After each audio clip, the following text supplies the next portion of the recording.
प्रभु यीशु मसीह हम सबके साथ बना रहे। हम आज 9th डे का टीचिंग स्पिरिचुअल वॉरफेयर का, ये टीचिंग नहीं है। मैंने कुछ कमेंट में एक बार ये देखा कि कोई ऐसा कमेंट दिया था कि आप, हाँ ठीक है, आप टीचर की तरह आप वचन दे रहे हैं सबको, लेकिन बहुत ज़्यादा आप बात करेंगे, फिर उपदेश करेंगे वचन से, तो आपको उतना ही परेशानी उठाना पड़ेगा, क्योंकि वचन के अंदर जो बात करता है उनको ज़्यादा देना पड़ता है। ऐसा मैंने एक जगह में कमेंट को सुना और पढ़ा। ओके, और उसके बाद फिर मुझे उन्होंने ये भी बोला कि आप टीचिंग मत दिया करो, क्योंकि टीचिंग के कारण आपको बहुत बड़ा पनिशमेंट भी हो सकता है, क्योंकि आपको टीचिंग देना है तो उतना मिस्टेक होने के बाद आपको पनिशमेंट भी देगा परमेश्वर। ओके, और ये भी बोला गया कि टीचिंग कर रहे हैं आप, लेकिन टीचर कोई महान व्यक्ति तो नहीं है। ओके, तो मैं आपको बताना चाहती हूँ, ठीक है, अब 9th डे आ चुका है ना, आखिरी दिन है आज आत्मिक जीवन का, हम जो अभ्यास कर रहे हैं तो उसका ये लास्ट डे है। ठीक है, यहाँ पे मैं आपको बताना चाहती हूँ कि ना ही मैं टीचर हूँ, ओके, ना ही मैं उपदेशक हूँ, मैं मिशनरी वर्कर हूँ। ओके, मिशनरी वर्कर एक सिस्टम को, परमेश्वर का जो सिस्टम है उसके अंदर मनुष्य को आने के लिए रास्ता बना के देता है। ओके, वो रास्ता बना के देने वाला इंसान रहता है। वो लेबर वर्कर बोलिए, आप को वर्कर बोलिए, को वर्कर भी बहुत बड़ा पोजीशन हो जाता है कि हम किसी के साथ मिलकर काम करें, वो तो बहुत ही बड़ा पोजीशन होता है। मैं लेबर वर्कर हूँ, मज़दूर बोलते हैं ना, खेत में मज़दूर आता है काम करने के लिए, मैं मज़दूर हूँ। ओके, मेरे पास कोई टाइटल नहीं है। मिशनरी काम करना ये मज़दूरी करना है, उसको ना मज़दूरी करने वाले को कोई इज़्ज़त नहीं रहती है ना। उसका मास्टर बोलेगा लेफ़्ट तो उसको लेफ़्ट मुड़ना पड़ता है, राइट तो राइट मुड़ना पड़ता है, क्योंकि उसका वेजेस देने वाला, उसका स्वामी, उसका मास्टर, वो उसकी कमाई देगा, उसके बारे में वो उसको रिवॉर्ड देगा, उसका रोज़ी रोटी चलता है उसके ऊपर। मज़दूर के लिए कोई ऑप्शन नहीं रहता है पोजीशन का। ओके, मज़दूर के लिए कभी पत्थर के बोरियां उठाने बोलेंगे, कभी मिट्टी उठाने बोलेंगे, कभी कहीं जाकर कुछ ईंट पत्थर का काम करने बोलेंगे, कहीं कुछ भी बोलेंगे, हमको करना पड़ता है। धूप रहे छाँव रहे, मज़दूर के ऊपर कोई दया नहीं की जाती है। ओके, गुलाम रहता है वो, मेरा ये टाइटल है। ओके, तो ये नहीं समझना है कि मैं बहुत बड़ा कुछ आपके सामने पोजीशन लेके आपके सामने लोगों को कुछ बताते जा रही हूँ, नहीं। ओके, बिल्कुल नहीं। मैं मज़दूर हूँ, लेबर हूँ, और मेरी कोई इज़्ज़त नहीं है। लेबर वालों की कोई इज़्ज़त नहीं रहती है। ओके, उनको एकदम लीस्ट, एकदम कनिष्ठ माना जाता है। वो लेबर्स लोगों को ढूंढने के लिए जाता है। प्रभु यीशु मसीह का दृष्टांत बताता है, ढूंढने के लिए गया था, और जहाँ पर खाली पड़ा हुआ था इंसान, ऐसे ही सुबह से लेकर शाम तक वो वहीं पे खड़ा है, कोई काम नहीं मिला उसको, ऐसे लोगों को परमेश्वर लेकर आया, मुझे लेकर आया, कुछ काम करने के लिए बोला। मैं अपने रोज़ी रोटी के लिए काम कर रही हूँ। मेरा स्वामी जो है प्रभु यीशु मसीह है। ओके, प्रभु यीशु मसीह मेरा वेजेस मुझे देगा। अभी ये वेजेस बोलने के बाद ये नहीं बोलना कि मैं मनुष्य से कुछ कमा रही हूँ, नहीं। ओके, मैं गुलाम हूँ मेरे प्रभु यीशु मसीह की। वो मुझे बोलेगा तो मैं वो काम करूँगी, और करूँगी तो मुझे वो वेजेस देगा, है ना। तो एक मज़दूर की तरह आप मुझे देखना है। मैं सिर्फ रास्ता हेल्प कर रही हूँ कि कोई अटक ना जाए परमेश्वर के रास्ते में चलते समय, ठोकर ना खाए, आसानी से वो आगे निकल आए, उसका रास्ता उसको मालूम पड़े कहाँ पर परमेश्वर मौजूद है, कैसे आगे जाना है। इतना ही काम है मेरा। मज़दूर बिल्डिंग बांध सकता है, लेकिन बिल्डिंग के अंदर का फ्लैट लेकर वो रहता नहीं है ना। वो बांध कर दूसरी जगह चला जाता है, बड़े बड़े आलीशान महल बांध कर वो दूसरी जगह चले जाता है कुछ और काम करने के लिए। सेम वही है, मेरा मज़दूर होने का परमेश्वर ने मुझे सिलेक्ट किया है, मैं मज़दूर हूँ। ओके, आपको ठीक लगता है? ओके, नहीं लगता है आप मेरी पोजीशन ढूंढने का प्रयास ना करें। ओके, क्योंकि मेरे पास कोई पोजीशन नहीं है और कोई इज्जत नहीं है। एकदम कनिष्ठ बोलते हैं ना, लोअर से, जैसे पॉवर्टी लाइन से भी नीचे बोलते हैं ना, वो टाइप, वो कैटेगरी में आप मुझे देख सकते हैं। जहाँ पर कोई काम नहीं मिला वहाँ पर मुझे परमेश्वर ने ये काम दे दिया। ओके, परमेश्वर हम सबके साथ बना रहे। तो हम आज जो आखिरी दिन है, हम ये बात को देखने जा रहे हैं, ऑल्टर्स। ओके, अगर हम परमेश्वर का वचन देखेंगे ऑल्टर के बारे में, अगर एक हमारे माइंड से अगर हम देखेंगे तो परमेश्वर स्पिरिट है ना, और हम फिज़िकल वर्ल्ड में है, मनुष्य फिज़िकल वर्ल्ड में है और परमेश्वर स्पिरिट वर्ल्ड में है। ओके, और उत्पत्ति के पहले अध्याय से हम देख रहे हैं कि God created, God said, God God God God God, पूरा अध्याय आपको गॉड बोला हुआ वर्ड मिलेगा वहाँ पर। ठीक है, अब आपको और हमको दोनों को न्याय करने वाला, सारा सृष्टि के अंदर रचने वाला जो परमेश्वर, उसको गॉड बोला गया है। ये गॉड ने किया तो सही सब कुछ, लेकिन उसने मनुष्य को बनाने के बाद डायरेक्टली उसको पृथ्वी के ऊपर बीज जो रखे हुए हैं पृथ्वी के अंदर, सॉइल के अंदर, ग्राउंड में, वो डायरेक्टली खेती करने के लिए उसको नहीं भेजा था, है ना। पहला उसने अदन, इस जगह के पूर्व दिशा में, अदन के पूर्व दिशा में परमेश्वर ने क्या किया, वाटिका बनाया, अदन के पूर्व। ओके, यानी अब तो क्रिएशन ही हो रहा है, अभी तक तो कुछ खास बात तो हुई नहीं है, और क्रिएशन में परमेश्वर ने दिशा भी बोल दिया। क्यों पूर्व ही क्यों?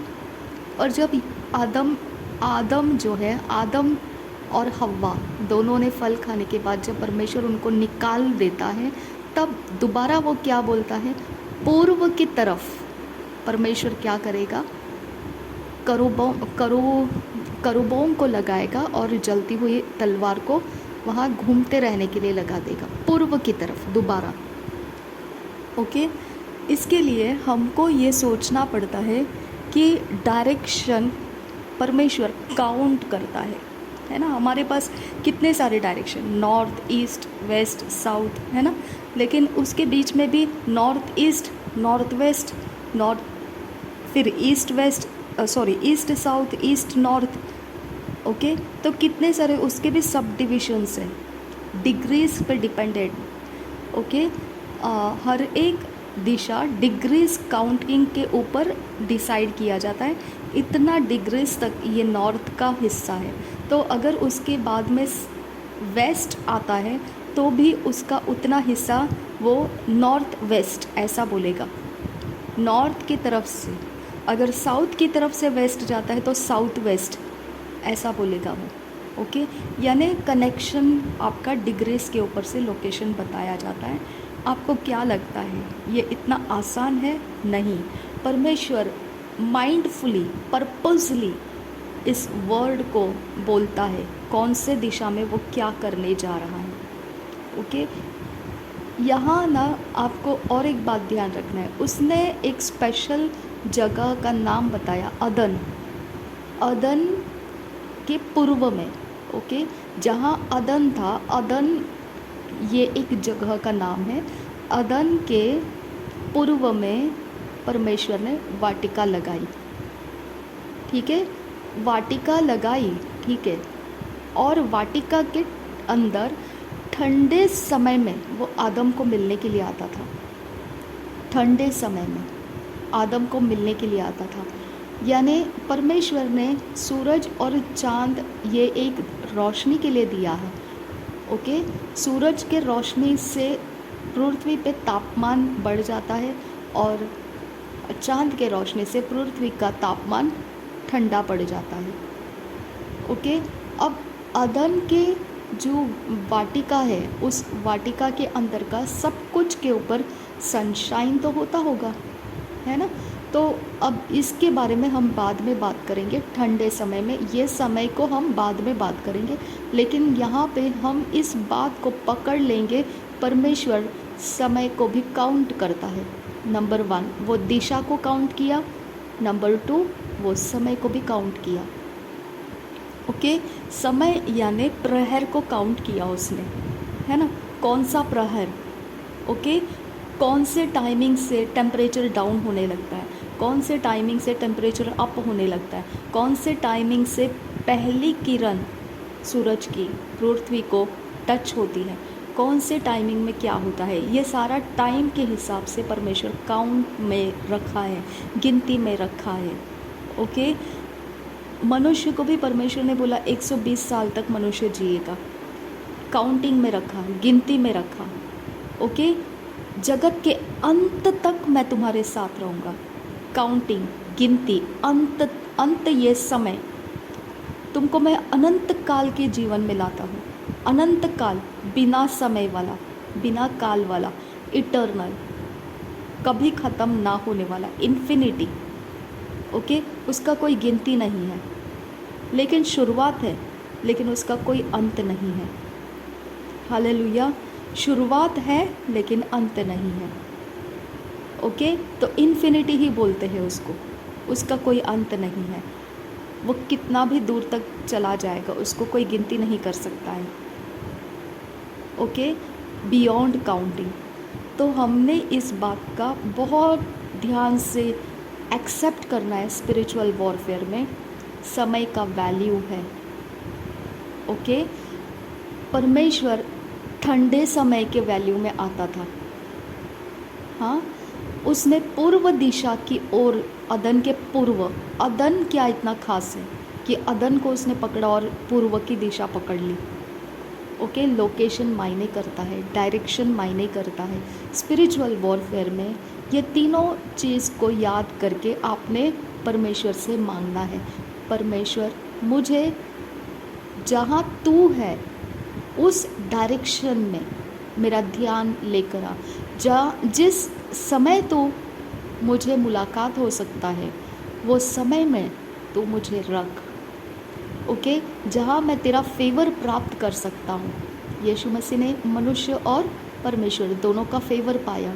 जहाँ मैं तेरा फेवर पा सकता हूँ, उस लोकेशन में मुझे रख। ओके, उस जगह में मुझे रख कि लोग मुझे फेवर करें और तू भी अपना फेवर मुझे देगा, ऐसा लोकेशन में मुझे रख।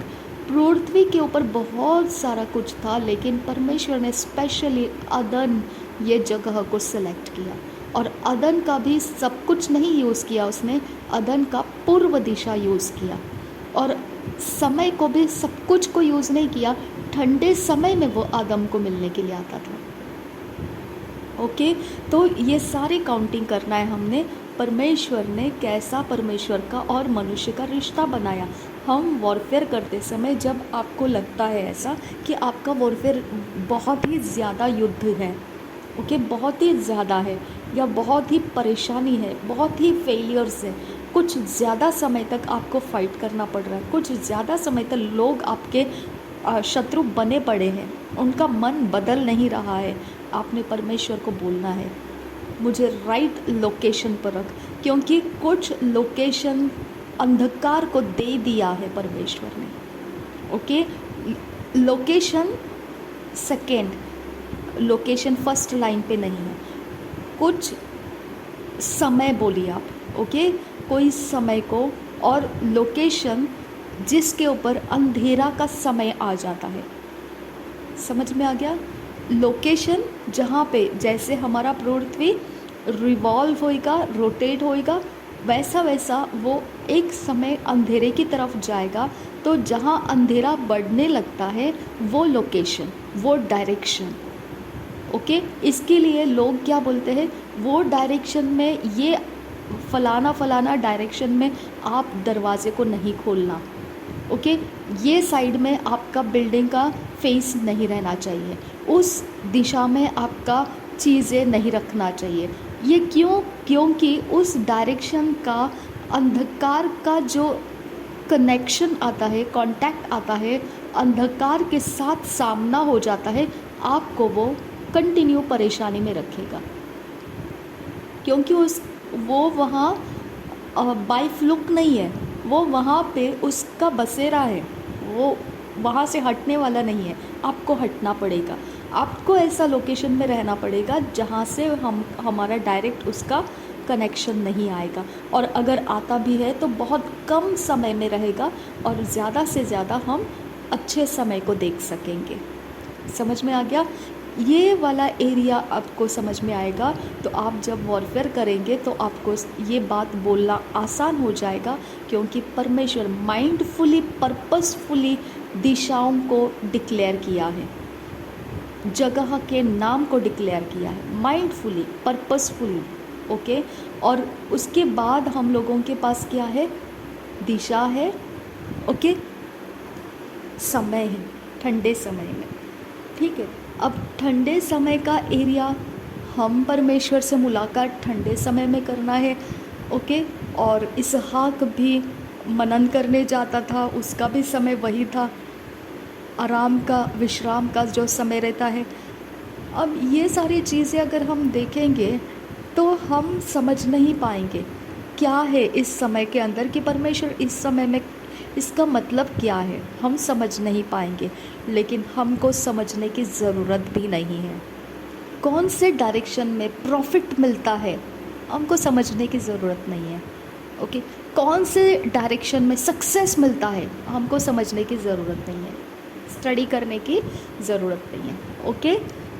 कौन से दिन और कौन सा प्रहर में हमको कुछ तो अच्छा, कुछ तो होने वाला है, गुड न्यूज़ मिलेगा, हमको सोचने की ज़रूरत नहीं। हमने बस क्या करना है, हमने बैड न्यूज़ को कैंसिल करना है प्रभु यीशु मसीह के नाम में, और हमने बोलना है परमेश्वर जो तेरी ओर से है वो सब कुछ मेरे भलाई के लिए मेरे कांटेक्ट में आ जाए, मेरे संगति में आ जाए, और जो कुछ भी मेरे बैरी ने, ओके, जो कुछ भी मेरे बैरी ने मेरे डायरेक्शंस को छुपा के रखा है, मेरे समय को मुझसे अलग करके रखा है, और मुझे लोकेशन से, मुझे जो तेरा लोकेशन है वहाँ से मुझे डिसलोकेट कर दिया है, भटका दिया है, ओके, जिसकी वजह से सफलता मेरे हाथ नहीं लगेगी, या दुख और दर्द और पीड़ा मुझ पर रहेगी। मेरे परमेश्वर मेरे बैरी की इच्छा के अनुसार जो सेटिंग है उसको डिस्ट्रॉय करती हूँ मैं, नासरी यीशु मसीह के नाम में डिस्ट्रॉय करती हूँ। और मैं जहाँ हूँ मेरे परमेश्वर का लोकेशन बन जाए, मेरे परमेश्वर का फेवर करने वाला जगह बन जाए, मेरे परमेश्वर की ओर से और मनुष्य की ओर से फेवर मिलने वाला जगह बन जाए, ये जगह मेरे लिए हेवन बन जाए, मेरा परमेश्वर का स्वर्ग का आनंद मुझे इसमें मिलने लगे, इसके अंदर मेरे परमेश्वर के स्वर्ग दूत आवाजावी करने लगे, परमेश्वर इसके अंदर मुझसे मुलाकात करता रहे और मुझसे बातें करता रहे और मुझे सिखाए उसके मार्ग को, ओके। आपको समय को, लोकेशन को, ये सारी चीज़ों को मायने देना है, ठीक है। ये हो गया। अब सेकेंडली अगर देखेंगे तो हम इस बात को, जहाँ पर परमेश्वर मुलाकात करने आता है, ओके, जहाँ पर स्पिरिट के अंदर, अब मैं आपको एक क्वेश्चन पूछती हूँ, परमेश्वर इतने सारे व्यवस्था के अंदर बलिदान क्यों दिया था परमेश्वर ने? ओके, तुमने क्या करना है, अगर पाप किया तो ये बलिदान करना, ओके। अगर किसी के साथ आपका कोई दुश्मनी हो गया, रिकनसाइल करना है तो ये बलिदान करना, अगर ये हुआ तो ये बलिदान करना, अगर वो हुआ तो ऐसे ऐसे ऐसे रिचुअल्स करना, ओके। और उसके काम करने के लिए याजकों को नियुक्त किया था, ओके, याजक पद पर जो लोग थे लेवी के घराने के थे, और वो लोग कोई कामकाज नहीं करते थे, वो लोग मंदिर के अंदर के चीज़ों के भागी थे। ओके, उनके अलावा मंदिर में लाया हुआ कुछ भी चीज़ दूसरा कोई नहीं ले सकता था। ये लेवी के घराने का पोर्शन था। बाकी सारे इज़राइल के घराने को परमेश्वर ने ज़मीन का पोर्शन दिया था, विरासत में उनके बाल बच्चों को वो मिलता जाएगा। लेवी के घराने को कोई विरासत नहीं था। इसके लिए परमेश्वर हमेशा ये बोलता है कि यहोवा जिसका ये वचन है, उसके यहोवा के दासों के लिए ये वचन है। ओके, ये भाग है। ओके, यहोवा के दासों के लिए ये भाग है। जितने हथियार तेरे हानि के लिए बनाए जाए उनमें से कोई सफल ना होगा। जो लोग मुद्दई होकर तुझसे लड़ेंगे, ओके, नालिशें करेंगे, उन सबकों से तू जीत जाएगा। यहोवा के दासों का ये भाग है। तो यहोवा का दास कौन था? लेवी। ओके, वो मंदिर की सेवा करता था। लेवी घराना मंदिर की सेवा करता था। इसके वजह से वो लेवी घराने को बोलता है ये मेरा दास है। ओके, ये मेरा दास है, ये मेरा सेवा कर रहा है। इसके साथ अगर कोई अड़ंगाबाजी करता है तो उसका भाग है, ये उसका विरासत है, ये मेरी ओर से कि मैं उसको जीतने नहीं दूंगा। उसके खिलाफ मैं किसी को ऊंची गर्दन करने नहीं दूंगा। उसके खिलाफ ये उसका भाग है, ये उसकी विरासत है। उसकी विरासत परमेश्वर है। लेवियों की विरासत परमेश्वर है।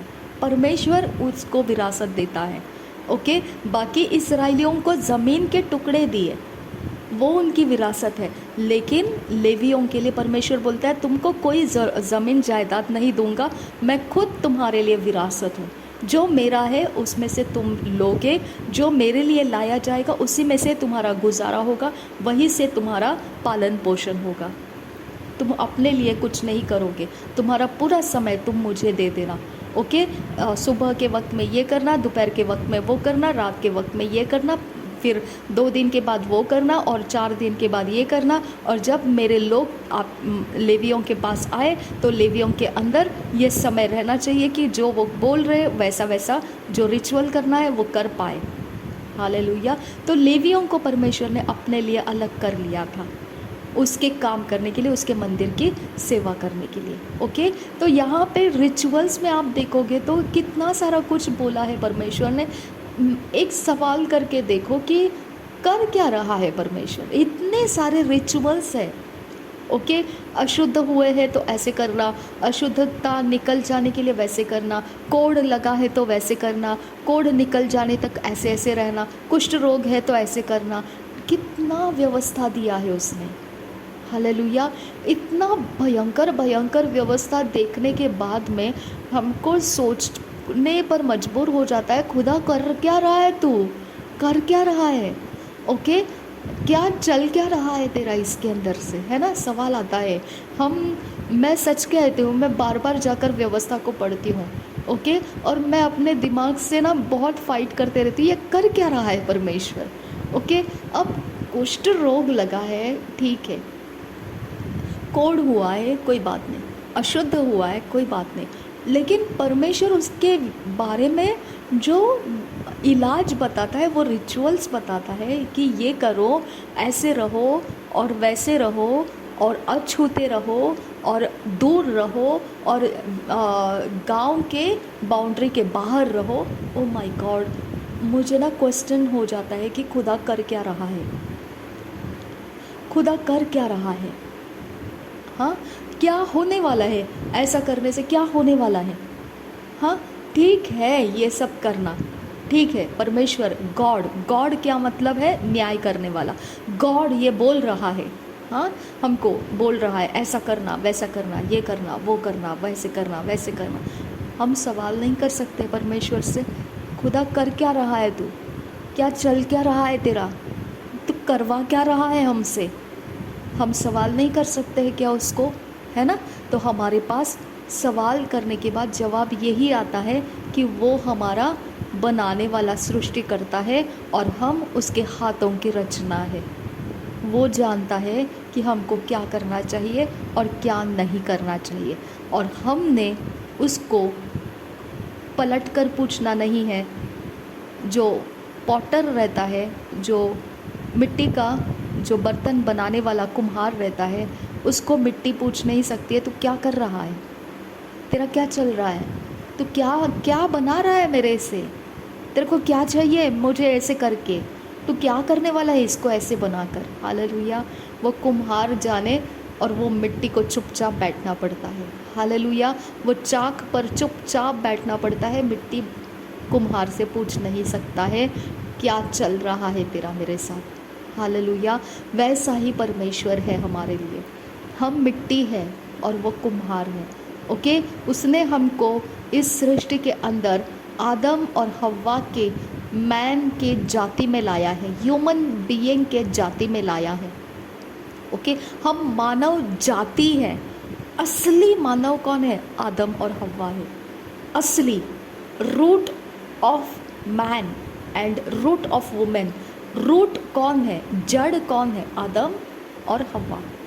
जड़ के अंदर से बीज फलवंत हुए, वो आदम जैसा था, वो जाति के बीज पृथ्वी पर आए। हव्वा और आदम जो जाति है, मनुष्य अगर हम बोलेंगे ना, मनुष्य हम नहीं है, हम मनुष्य जाति है। आपको क्लियरली दिमाग में पकड़ना है इस बात को। ओके, हम मनुष्य जाति है। एक्चुअल मनुष्य कौन है? आदम और हव्वा है। इसके लिए पहलौठा मुर्दों में से जी उठने वाला कौन है? प्रभु यीशु मसीह है। और उसके बाद उसकी जाति हम हैं। हालेलुया। तो इस प्रकार से हमने समझना है। और परमेश्वर ने इस्राएल को ट्राइब्स के अनुसार टुकड़े किए थे। टुकड़े यानी उनके ट्राइब्स के अनुसार, उनके जनरेशन में 12 गोत्र, याकूब के पुत्र जो थे 12 गोत्र थे, 12 गोत्र के अनुसार उनके टुकड़े रखे थे। ओके, यानी डिवीज़न रखा था। ठीक है। अब्राहम ने क्या किया था? अब्राहम ने, जब परमेश्वर ने उसके साथ वाचा बांधने का, प्रॉमिस करने का कुछ बात किया, तब अब्राहम शाम के समय में क्या कर रहा था?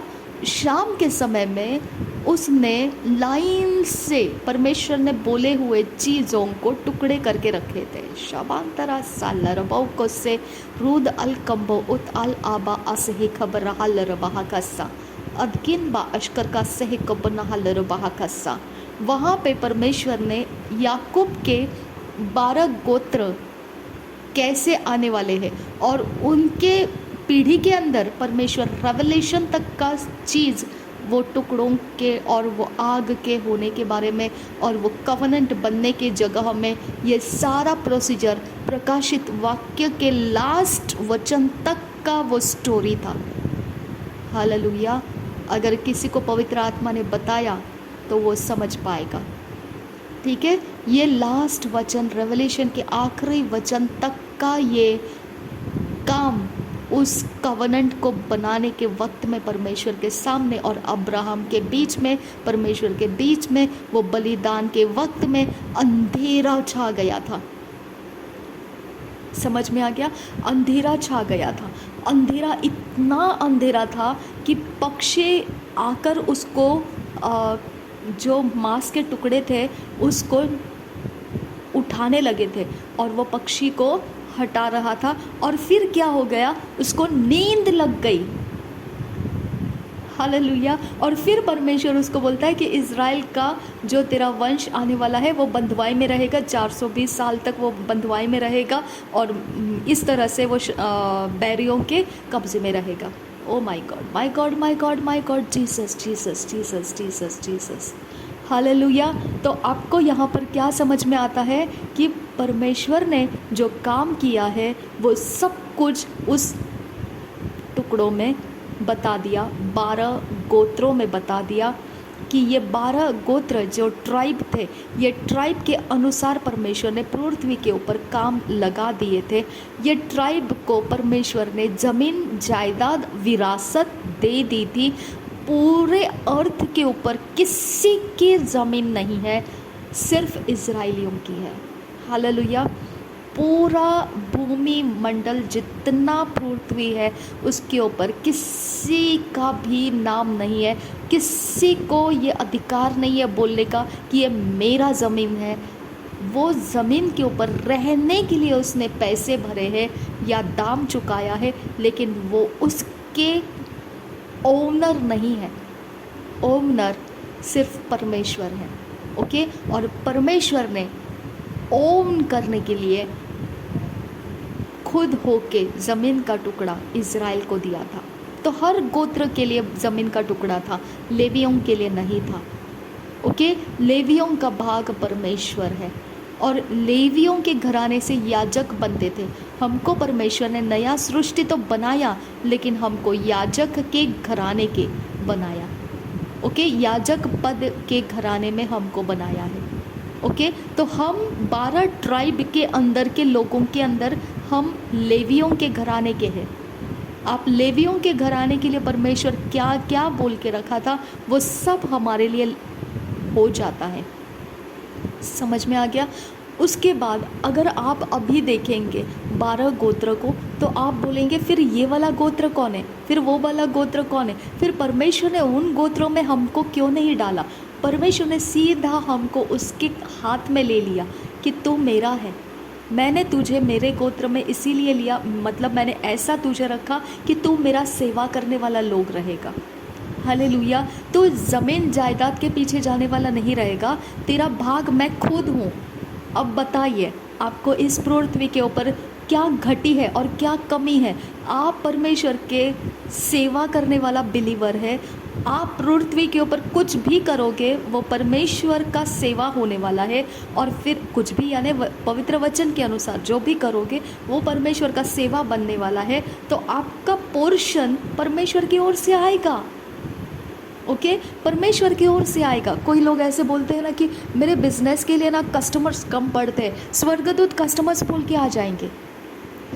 ओके, परमेश्वर के लिए ना कुछ भी इम्पॉसिबल नहीं है।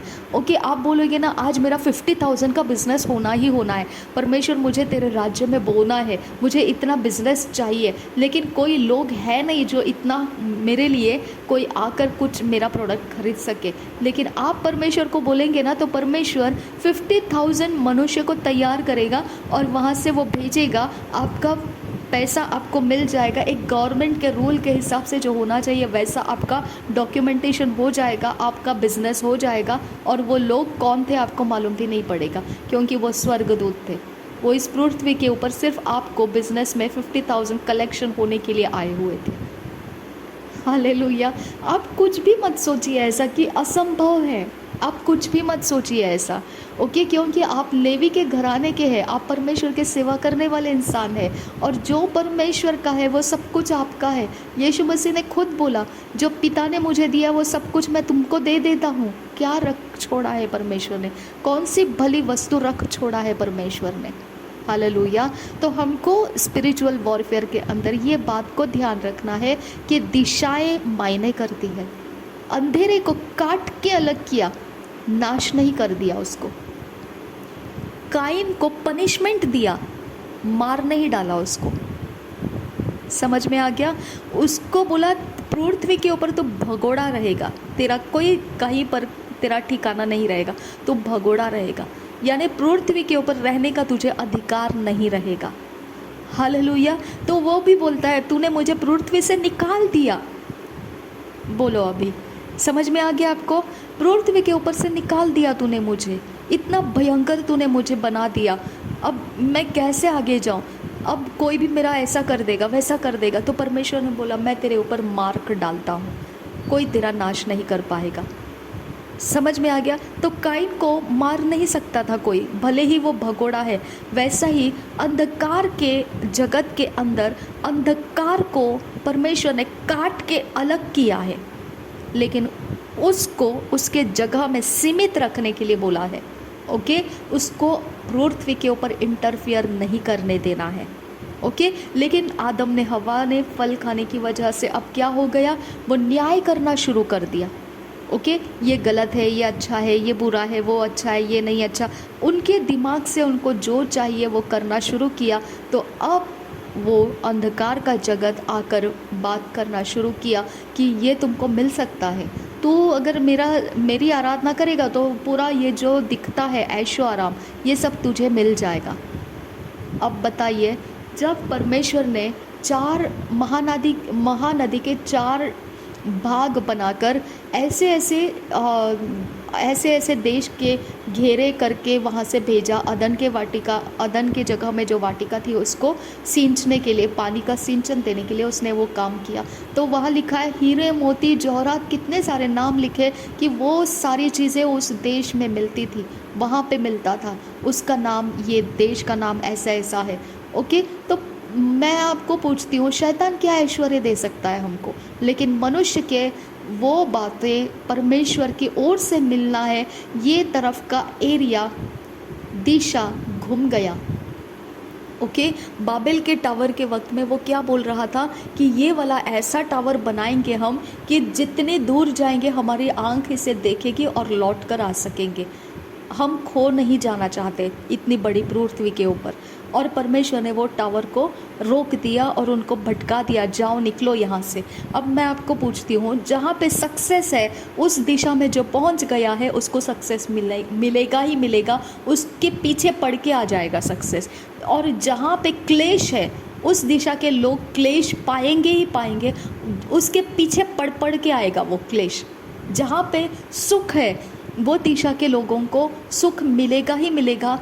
ऐसे बोलते हैं ना, लताड़ लताड़ कर उनको सुख मिलेगा, इतना मिलेगा उनको ओवरफ्लोइंग, क्योंकि वो दिशा उनको वो फेवर करेगा। इसके लिए ना हमारे लिए परमेश्वर ने ये 4 डायरेक्शन के अंदर कहाँ से अंधेरा है, कहाँ से अंधेरा नहीं है, कहाँ से अच्छा हो सकता है, कहाँ से अच्छा नहीं हो सकता है, ये सारा कैलकुलेशंस करने वाले पुराने वक्त के लोग थे।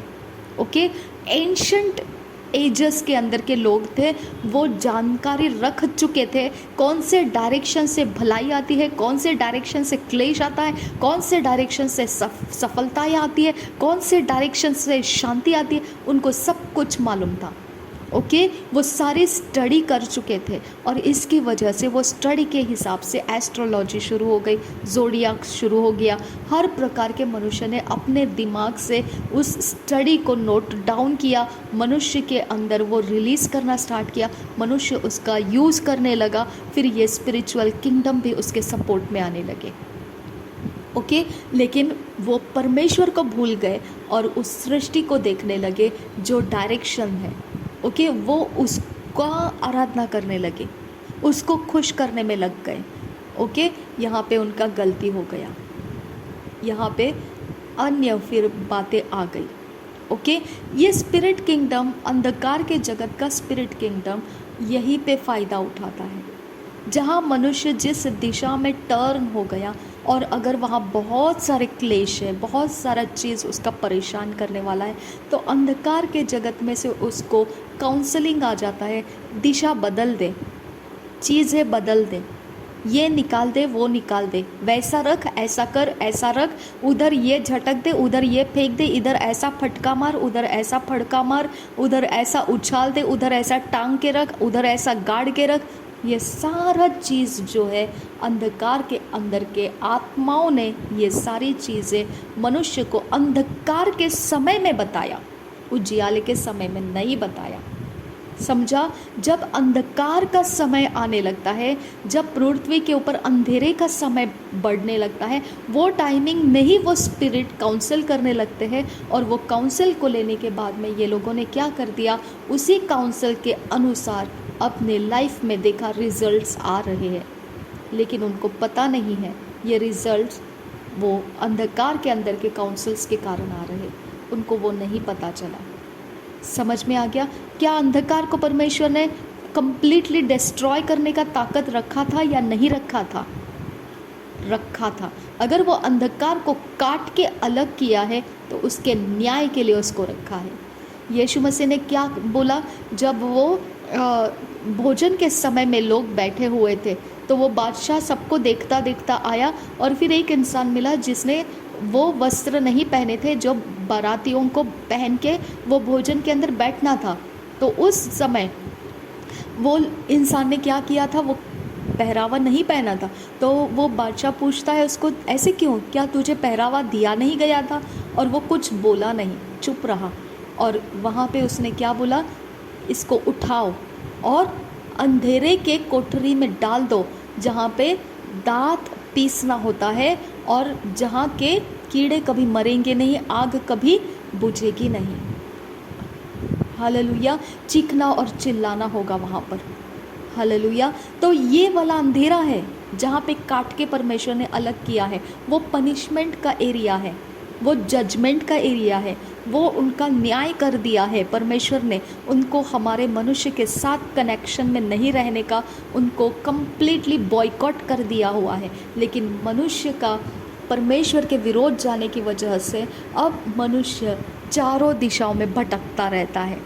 ओके, यहाँ कुछ होगा या वहाँ कुछ होगा, तो कुछ हो गया तो बोलते खुश नसीब है, बाई फ्लुक कुछ हो गया तो बोलते लकी, लकी, एकदम लकी पर्सन है, नसीबवान है पर्सन। ओके, लेकिन उनको पता नहीं है कि ये सारी चीज़ें बाई फ्लुक भी होती होगी, कुछ भी होता रहेगा, तो भी हम अपने डेस्टिनी को परमेश्वर के द्वारा बना सकते हैं। ओके, हम फ्लुक, बाई फ्लुक, नसीब वाला, खुश नसीब वाला, नसीबवान, ये वर्ड के ऊपर जीने की ज़रूरत नहीं है। ओके, ना ही हमको कुछ चीज़ें निकाल देना, कुछ चीज़ें रखना, कुछ चीज़ें शुभ है, कुछ चीज़ें अशुभ है, कुछ करना शुभ है, कुछ करना अशुभ है, ये सब पालन पोषण करने का भी ज़रूरत नहीं है। ओके, हमको सिर्फ परमेश्वर के संगति में होने की ज़रूरत है, क्योंकि सब कुछ का कंट्रोल रखने वाला हमारा मददगार हमारे अंदर रहता है। ओके, इसके लिए परमेश्वर ने बोला कि तुम कंप्लीटली सैंक्टिफाइड हो, शुद्ध कर दिए गए हो। ओके, तुम कंप्लीटली कंट्रोल में रखा है सब कुछ।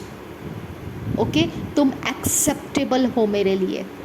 ओके, तुम मेरे घर के वारिस हो, मेरे घर के अंदर के इंसान हो, मेरे संतान हो तुम लोग। समझ में आ गया? परमेश्वर ने हमको उसके घर के अंदर रखा है, तो सृष्टि क्या चीज़ है कि हमको वो कोई भी प्रकार से कंट्रोल में नहीं लाया जाएगा। ओके, हर चीज़ को प्रार्थना से सॉल्व करना पड़ता है, हमको परमेश्वर से बोलना पड़ता है, हमको परमेश्वर से अगुवाई लेना पड़ता है, हमको परमेश्वर से काउंसलिंग लेना पड़ता है, हमको परमेश्वर को पूछना पड़ता है, लॉर्ड ये क्या है, मैं इसके बारे में कैसे करूं, मुझे नहीं पता है। मैं सच कहती हूँ, मेरे पास कितनी सारी ऐसी एरिया ऑफ लाइफ थी जो अनलॉक नहीं किया था, मेरे माइंड के अंदर वो अनलॉक नहीं था। ओके, लॉक्ड था, मुझे कभी टच नहीं किया था मेरे दिमाग को कि ऐसा भी होता है, मुझे नहीं मालूम था। ओके, लेकिन जब मैं ऐसे सिचुएशन में आ गई तो मुझे परमेश्वर से पूछना पड़ा, क्या है खुदा ये, मुझे नहीं समझ में आ रहा है। और परमेश्वर ने मेरे उस एरिया ऑफ लाइफ को एक्सप्लेनेशन किया, उस एरिया ऑफ लाइफ को फंक्शनल बनाया, एक्टिवेटेड किया, और मैं उस एरिया ऑफ लाइफ को अब कंप्लीटली होश में रहते हुए सामना करती हूँ। समझ में आ गया?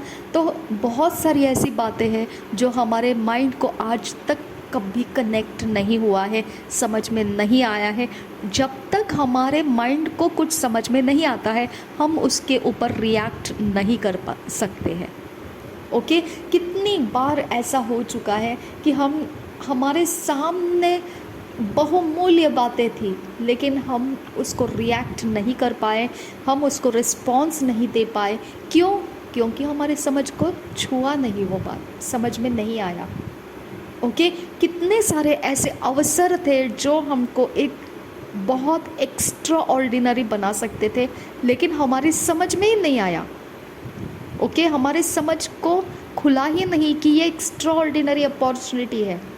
ओके, हमारी समझ को छुआ ही नहीं, और क्या हो गया, हम उससे बाईपास हो गए, निकल गए, उस समय से आगे निकल गए, हमको पता ही नहीं चला कि हमने क्या खो दिया।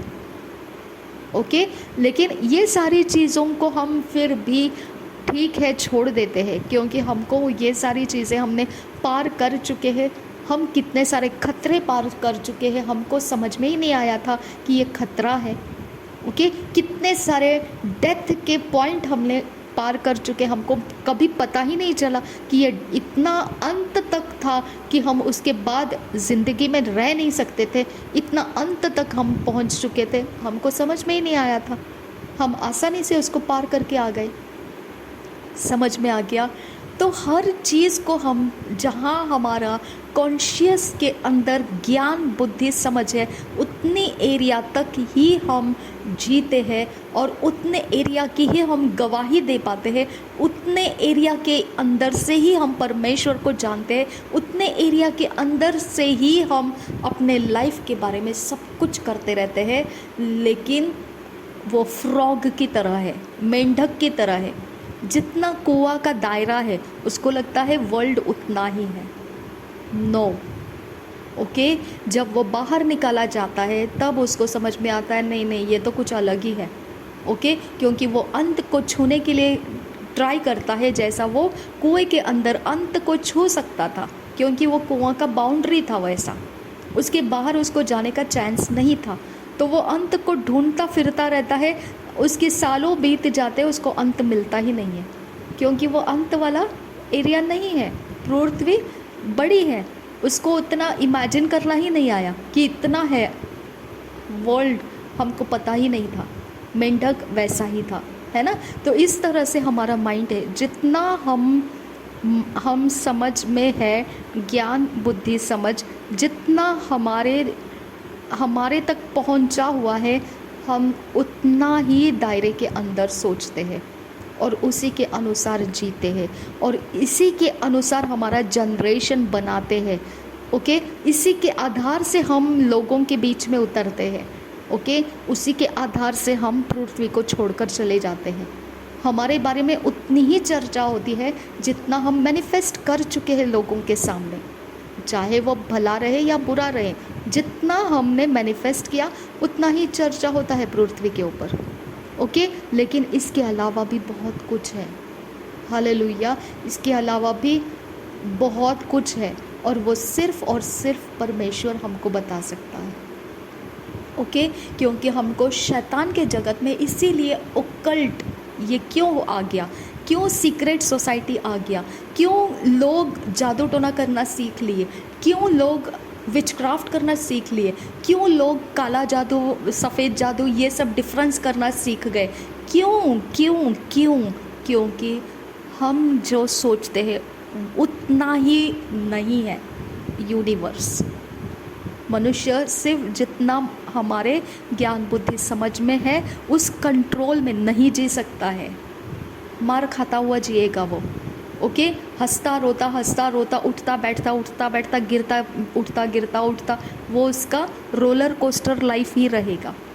ओके, लेकिन जिन लोगों ने ये रहस्य के भेद की बातों को समझ लिया है कि संसार यूनिवर्स सिर्फ इतना नहीं है जितना मनुष्य के माइंड को मिला है, उतना नहीं है, इससे भी कुछ और है। जब उनको वो समझ में आ गया, उन्होंने उस दिशा में अपने आप को फ्री कर दिया।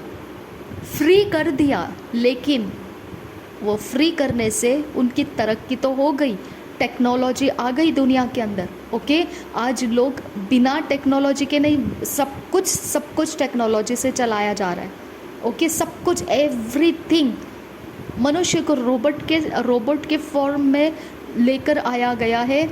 जो जैसा मनुष्य का हड्डी मांस ब्लड रहता है वैसा उनको बनाया गया है और वो अभी फंक्शन कर रहे, जॉब कर रहे, लोगों को काउंसलिंग कर रहे।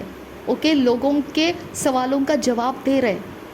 ठीक है, आपको पता है क्यों ऐसा? क्योंकि स्पिरिट को रुकने के लिए अब ये माध्यम बनने वाला है। ओके, स्पिरिट अब उनके बॉडी फॉर्म का इस्तेमाल करके उनके अंदर से ऑपरेट करेगा। अभी हमारे अंदर से परमेश्वर का आत्मा ऑपरेट कर रहा है, लेकिन जो अंधकार के को काट के अलग किया है, हम लोग तो उसको अभी जगह नहीं दे रहे। ओके, और मनुष्य प्रभु यीशु में आता जा रहा है। अब अंधकार के लिए कौन अवेलेबल है फिर? आर्टिफिशियल मनुष्य। समझ में आ गया? ये ही चीज़ें हमारी समझ में आएगी तो हम समझ पाएंगे कि हम जो समझते हैं उतना ही नहीं है परमेश्वर। हमको कोई एरिया ऑफ लाइफ में, किसी एरिया ऑफ लाइफ की चिंता करने की ज़रूरत नहीं है, क्योंकि परमेश्वर ने खुद बोल दिया है, तू अपने सिर के बाल जो है वो भी मैंने गिनती करके रखा है। तो हमको कितना सोचना चाहिए कि हमारी सारी चीज़ों का जवाब हमारे परमेश्वर के पास है। आज मेरे पास पेंशन के पैसे नहीं आ रहे, इसका मतलब मेरा दुनिया ख़त्म हो गया, ऐसा नहीं है। ओके, परमेश्वर के पास मेरे लिए पेंशन को खोलने के रास्ते हैं। हालेलुया। मुझे दुनिया की ज़रूरत नहीं है, मुझे किसी के रेफरेंस की ज़रूरत नहीं है, मुझे किसी को रिश्वत देने की ज़रूरत नहीं है, मुझे अपनी सफाई देने की ज़रूरत नहीं है कि मैं अकेले हूँ और मेरे साथ कोई नहीं है, मुझे ज़रूरी है, मुझे इनकम नहीं है, कोई किसी को कुछ प्रूव करने की ज़रूरत नहीं है। मुझे सिर्फ मेरे पिता परमेश्वर के साथ बात करने की ज़रूरत है। हालेलुया। और ये एरिया ऑफ लाइफ जब आप समझोगे, आपका बिजनेस आप परमेश्वर के ताकत से बढ़ाओगे। आपको कस्टमर का ज़रूरत नहीं है, ओके, आपको कुछ ज़रूरत नहीं, आपको परमेश्वर की ज़रूरत है। हालेलुया। यही एरिया को ऑल्टर बोला जाता है, समझा? जहाँ परमेश्वर का ज़रूरत लग गया, ख़त्म, ऑल्टर बन गया वो। अगर आपको परमेश्वर का ज़रूरत बन गया, आप परमेश्वर के लिए ऑल्टर बन जाओगे। ऑल्टर का काम है वो, ओके, परमेश्वर को अट्रैक्ट करना। ऑल्टर का, वेदी का काम है वो परमेश्वर के सिस्टम को कनेक्ट करना। ओके, ऑल्टर के ऊपर बलिदान चढ़ाए जाते थे, ऑल्टर के ऊपर पशु प्राणियों को मार डाला जाता था, खून बहाया जाता था, टुकड़े किए जाते थे। ओके, ये सब कुछ जब ऑल्टर के ऊपर प्रक्रिया किए जाते थे, ओके, तब जाकर कुछ तो होता था। अब अगर आप पढ़ोगे पवित्र बाइबल में, सारे रिचुअल्स को पढ़िए, सब कुछ पढ़िए, बिंदास्त पढ़िए, कोई रेस्ट्रिक्शन मत रखिए। नहीं नहीं, मैं ये नहीं पढ़ूंगा, नहीं मैं वो नहीं पढ़ूंगा, नहीं नहीं इसको नहीं देखूंगा, मैं वो उसको नहीं, बिंदास्त पढ़िए, खोलिए बाइबल और पढ़िए व्यवस्था, कैसा कैसा परमेश्वर ने क्या क्या दिया था। एक्सोडस से लेकर शुरू हो जाता है, ओके, आप उत्पत्ति से शुरू हो जाइए, आपको समझ में आएगा परमेश्वर क्या क्या करने के लिए बोल रहा था अब मनुष्य को। ठीक है, आप वो पढ़ने से आपको पता चल जाएगा, ए मेरे बॉस, ए मेरे परमेश्वर, क्या कर क्या रहा है तू, ये क्या कर क्या रहा है तू। ओके, क्या तेरे को आदम के लिए कुछ दूसरा मिला नहीं कि तुझे उसे चमड़े का वस्त्र पहनाना पड़ा? क्वेश्चन मार्क कर सकते हैं आप परमेश्वर को। ओके, अरे आज हम जो पहन रहे हैं कपड़े, क्या तेरे पास दूसरा कुछ नहीं था क्या? तेरे को वही क्यों ज़रूरी लगा? क्या तू वो जो फसलें लेकर आया था काइन, हरियाली का, वेजिटेशन का, तू उसको ले नहीं सकता था? कॉम्प्रोमाइज़ नहीं कर सकता था? तुझे क्या ज़रूरत था कि इसको, आबेल को ये दिमाग दे कि तू चरवाही कर भेड़ बकरियों की, ताकि उसका पहलौठा जो रहेगा तू बलिदान में लेकर आएगा, फिर मैं तेरा ही बलिदान दूंगा। ये क्या ज़रूरत है? परमेश्वर तो खून के पीछे क्यों पड़ा है? तो वो पशु प्राणी जो इतने मासूम दिखते हैं, हम लोग उनको पालन करते हैं, अच्छा रखते हैं, उनकी देखभाल करते, और फिर तू बोलता है ला उसको पहलौठा जो है लेकर आ, काटना है उसको। हालेलुया। ओके, जब अब्राहम के लिए जो स्वर्गदूत मिलने के लिए आए तो सारा को उसने क्या बोला? रोटी पका। और उसने क्या किया? अब्राहम ने खुद क्या किया? जो मोटे मोटे फैट से भरे हुए मजबूत छोटे छोटे कच्चे उम्र के पहलौठे जो थे, वो सारे जो पशु था उनको लेकर आए और उसको काटा। वो जो उड़ाऊ पुत्र था घर में आ गया, तो उसकी वजह से भोजन तैयार करने के लिए क्या किया उस पिता ने? अच्छे अच्छे, ओके, जो मांस था जिसका अच्छा फैट था, ऐसे ऐसे फैट्स रखने वाले ऐसे प्राणियों को, पशुओं को काट के उसका भोजन बनाया। आज भी सेलिब्रेशन करते हैं तो लोग biryani, chicken biryani, mutton biryani, okay, बड़े बड़े पतीले में बड़े बड़े तरीके से पशुओं को काट के, कितने सारे पशुओं को काट के वो बनाते होंगे। अभी पशु कम पड़ने लगे तो उनको इंजेक्शन्स देकर उनको बढ़ाने लगे, ओके, ताकि उन जो चिकन है वो कम पड़ने लगा, उनके अंडे कम पड़ने लगे, मशीन्स यूज़ करने लगे उनके अंडों को लगातार होने के लिए, उनको दवाइयाँ देने लगे ताकि वो जब तक प्रोडक्शन चाहिए तब तक वो करते रहे। यानी कि उनको कितना सताव में आ गए हैं वो। और आप देखिए ये बात को, इसकी शुरुआत किसने की? परमेश्वर ही ने की ना। उसने नूह को बोला था कि तू ये खा सकता है, सिर्फ लहू के साथ नहीं खाना। ओके। और जब पतरस को ड्रीम दिया कुरनेलियुस को मिलने के लिए जाना है, तब उस ड्रीम में जो पशु प्राणी पक्षी बता रहा था परमेश्वर, पतरस ने बोला व्यवस्था के अंदर तूने बोला है ये नहीं खाना, मैंने अपने उम्र भर कभी नहीं खाया है, मेरे खानदान ने कभी नहीं खाया है, तू क्या बता रहा है मुझे, मैं नहीं खा सकता हूँ इसको। परमेश्वर वहाँ पे बोल रहा है खा ले, डोंट वरी, ये मैंने तुझे बोला है खाने के लिए, शुद्ध या अशुद्ध मैं ही डिसाइड करता हूँ, तू खा ले बिंदास। जिसको मैं शुद्ध बोलता हूँ उसे तू अशुद्ध मत बोल। अब क्या सुने तो किसकी सुने, आप सोच के देखिए। हालेलुया। माने तो किसकी माने? लोग बोलते वो वाला, वो साइड वाला, वो उस तरफ है ना, उस तरफ वहाँ से क्या होता है ना, वो साइड से बैड लक आता है, मिसफॉर्चून आता है, उस तरफ ऐसा नहीं करना। वहाँ से फिर क्या हो जाएगा पता है? बैड लक आ जाएगा। माय डियर फ्रेंड्स, वहाँ से कुछ नहीं होगा अगर परमेश्वर आपके अंदर है, आपके चारों दिशाएं। आप अगर एक्सोडस को पढ़ेंगे, निर्गमन को पढ़ेंगे, वहाँ पे लिखा है मिस्र के देश के सब लोगों के ऊपर छाया हुआ था कुछ अंधेरा, लेकिन इज़राइल जहाँ पर थे वहाँ पर उजियाला है। मेरा परमेश्वर कुछ भी कर सकता है। सबके ऊपर विपत्ति थी लेकिन इज़राइल के ऊपर विपत्ति नहीं थी। ओके, सब कुछ को परमेश्वर के कंट्रोल में है। वो आपको दिख रहा है कि उस डायरेक्शन से मिसफॉर्चून आता है, उस डायरेक्शन से संकट आता है, उस डायरेक्शन से वैसा होता है, उसको रोकने के लिए ये टांग के रखो वहाँ, उसको रोकने के लिए ये दिखाओ वहाँ, उसको रोकने के लिए ऐसा करो वहाँ।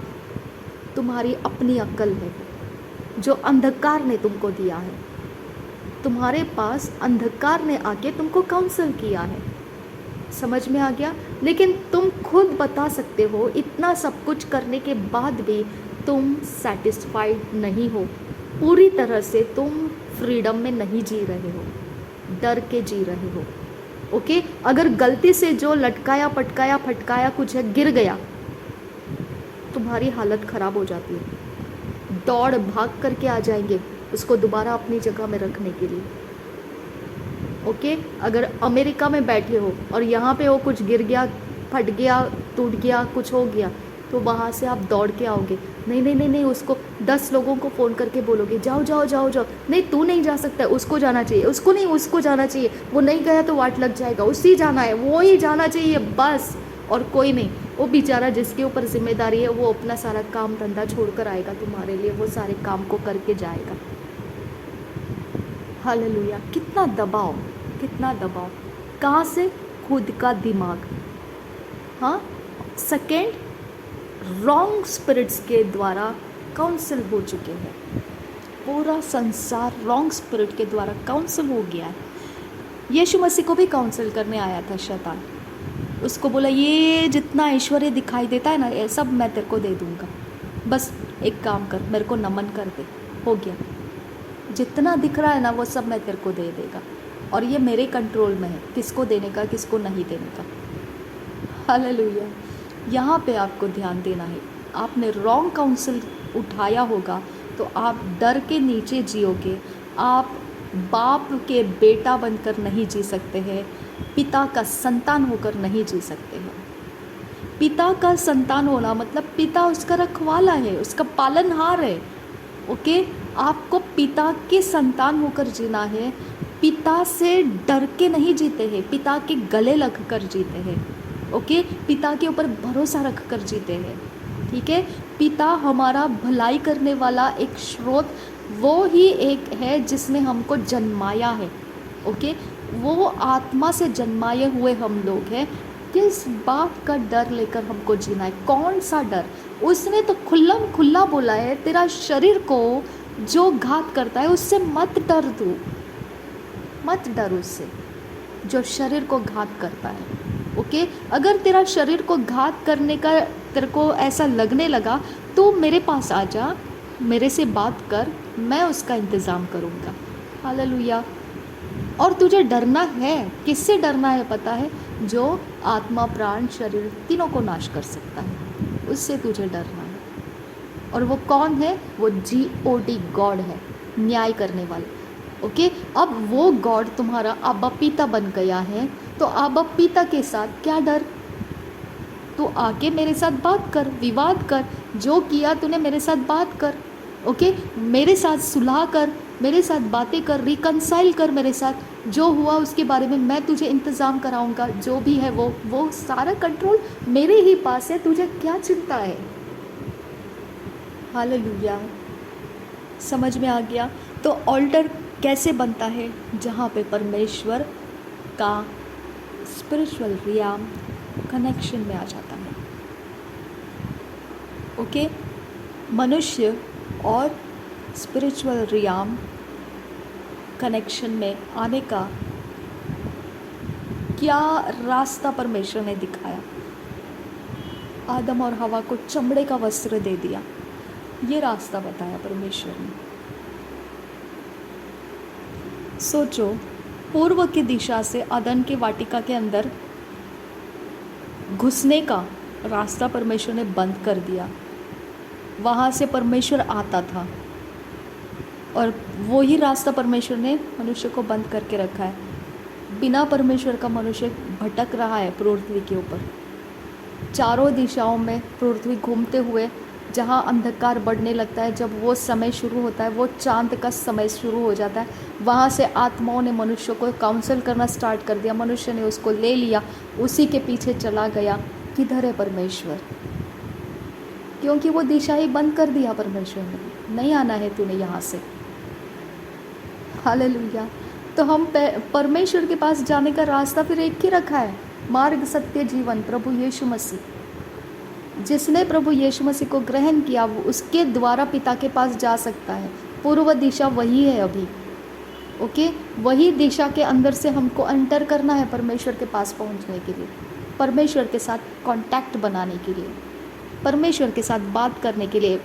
वही रास्ता है, बस वो पूर्व दिशा है। ओके, जब वो है तो आप पहुंच जाएंगे परमेश्वर से बातें करने के लिए। वो नहीं है, उसने बोला हियाव के साथ आ जाओ दया के आसन के पास, क्योंकि प्रभु यीशु मसीह का लहू बहा दिया गया। हियाव के साथ अब एंटर कर लो। लेकिन तूने तो आदन के वाटिका के वक्त में तो पूरे तलवार 24 घंटे घूमते रहती थी पूर्व दिशा को बंद करके रखने के लिए। तूने तो करूबों को लगा दिया था, करूब को लगा दिया था वहाँ पर, और अभी बोलता है बिंदास आ जाओ दया के आसन के पास। हालेलुया। तो ये सारी चीज़ों में प्रभु यीशु मायने करता है। ओके, जो प्रभु यीशु मसीह को ग्रहण किया है वो ऑल्टर बन चुका है। ओके, वो परमेश्वर को पुकारने वाला स्थान बन चुका है। हालेलुया। आब्बा पिता, आब्बा कहने वाला आत्मा हमारे अंदर से वो ऑल्टर को एक्टिवेट रखता है, फंक्शनल रखता है। ओके, ऑपरेट में रखता है। ओके, जीवित रखता है। आबा पिता बोलने वाला आत्मा हमारे अंदर से, ये ऑल्टर है। हमारे इस जगह में से बलिदानों को आत्मा तैयार करता है और परमेश्वर की ओर भेजता है, और परमेश्वर उसको स्वीकारता है।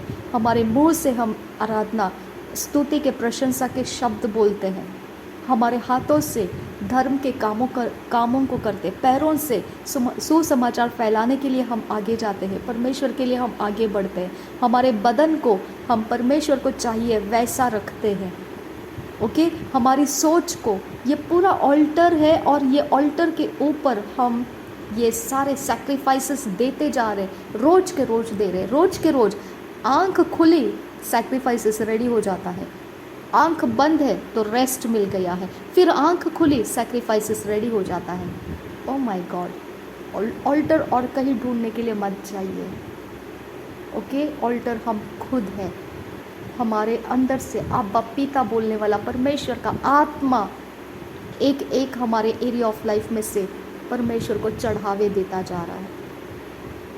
ओके, कभी वो मुंह से बात करता है, कभी वो आंखों से सामर्थ्य को रिलीज करता है, कभी हमारे शरीर के कोई अंगों में से, हमारे शरीर के कोई हिस्से में से परमेश्वर का पावर फ्लो होने लगता है, कभी हमारे हाथों में से धर्म के काम होने लगते हैं, कभी हमारे पैरों से परमेश्वर के रास्ते चले जाते हैं। हालेलुया। ओके, तो आप खुद ऑल्टर हो, आप खुद वेदी हो, जिसको मिलने के लिए ठंडे समय परमेश्वर चुनाव करता है और वो मिलता ही रहता है, वो आता ही रहता है, जाएगा नहीं वो हमको छोड़कर। अनंत काल तक मैं तुम्हारे साथ रहूँगा, अनंत काल पृथ्वी के अंत तक मैं तुम्हारे, जगत के अंत तक मैं तुम्हारे साथ रहूँगा, जगत के अंत तक मैं तुम्हारे साथ रहूँगा। ओके, तो ऑल्टर बनाने के लिए, ऑल्टर ढूंढने के लिए, ऑल्टर का स्थान मत देखिए, आप खुद ऑल्टर हो। पहले अपने आप को ऑल्टर देखिए आप। इसके लिए सारे लोग फाइट करते हैं ना, वो आप ऑल्टर हो और दूसरे ऑल्टर्स आपके साथ फाइट कर रहे हैं। उनके ऊपर कोई और आता है, आपके ऊपर परमेश्वर उतरता है।